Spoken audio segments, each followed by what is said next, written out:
Hey there, friends. Welcome back to the UPSC channel. And for those of you who are new here, I'm Jamie, and this series is about my personal journey with UPSC. I'm not an expert, but I'm happy to share what I know. In this episode, we're going to take a look at some names you might come across on your pathology reports. This information can be helpful in understanding your diagnosis and treatment plan. Before we get started, I wanted to make a correction to something that I stated in a previous video. I stated that the HER2 in HER2 stood for Herceptin. This is incorrect.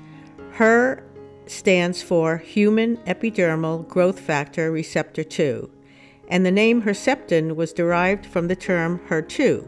I apologize for that error.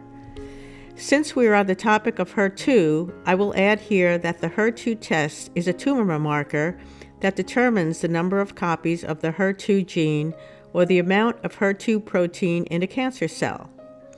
HER2 testing provides information about a patient's prognosis, which relates to how the cancer is most likely to behave.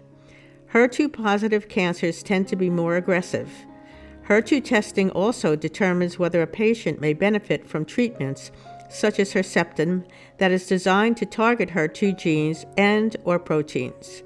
Now, let's talk about some other words that you might come across on your reports. The ones I will cover here are P53, Ki67, ER, PR, and PAX8. TP53 is a gene that makes a protein that is found inside the nucleus of cells and plays a key role in controlling cell division and cell death. Mutations in the TP53 gene may cause cancer cells to grow and spread in the body. The TP53 gene is a type of tumor suppressor gene, also called P53 gene and tumor protein P53 gene. P53 helps to protect cells from cancer. It is produced by the tumor suppressor gene TP53. When the TP53 gene detects damage to the DNA, it activates the P53 protein, which then helps to repair the damage or triggers apoptosis, which is programmed cell death. If the P53 protein is not present or is not working properly, cells with damaged DNA can divide uncontrollably. Mutations are changes or alterations in DNA, and mutations in the TP53 gene are common in UPSC and cancer in general. The P in P53 stands for protein, indicating that P53 is a protein. The TP in TP53 stands for tumor protein 53. The two different names P53 and TP53 are often used interchangeably to refer to the same protein. Testing positive for P53 by immunohistochemistry, or IHC, means P53 is present in the cells. Negative means it was not seen, or it was seen in low levels, and null is commonly associated with complete loss of P53 function. Too much P53 can be beneficial in certain contexts and detrimental in others. Ki67 is a protein that is commonly used as a biomarker to assess the proliferation rate of cells. Ki67 was named after the city where it was first discovered and characterized at the Institute of Pathology in Kiel, Germany. The scale for Ki67 is a way to measure the number of cells that are actively dividing in a tissue sample. It is usually expressed as a percentage. For example, if the Ki67 percentage is 20%, it means that approximately 20 out of every 100 cells in the sample are dividing. This measurement helps doctors and researchers understand how quickly a tumor is growing and can provide information about its aggressiveness or response to treatment.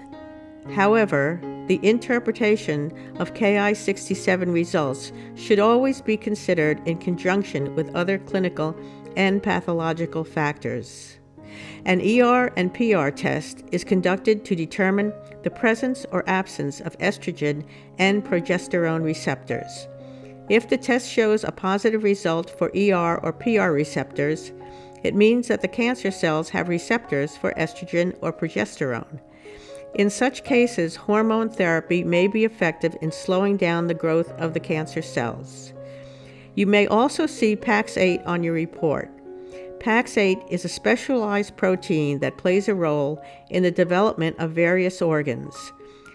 The detection of PAX8 in UPSC can have diagnostic and therapeutic implications.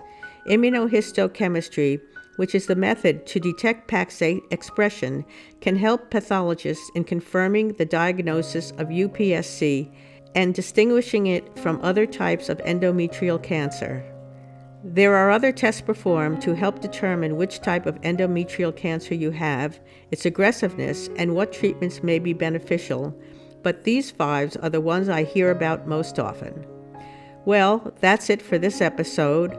I hope you were able to learn something new, and if you have any questions, you can leave them in the comments section below, and I will try to find an answer for you. If you find these videos helpful and you choose to do so, please give it a like and subscribe, and hit the bell icon so you can receive a notification when I release a new video. Thanks for watching, and I will be back again soon. Love to all of you.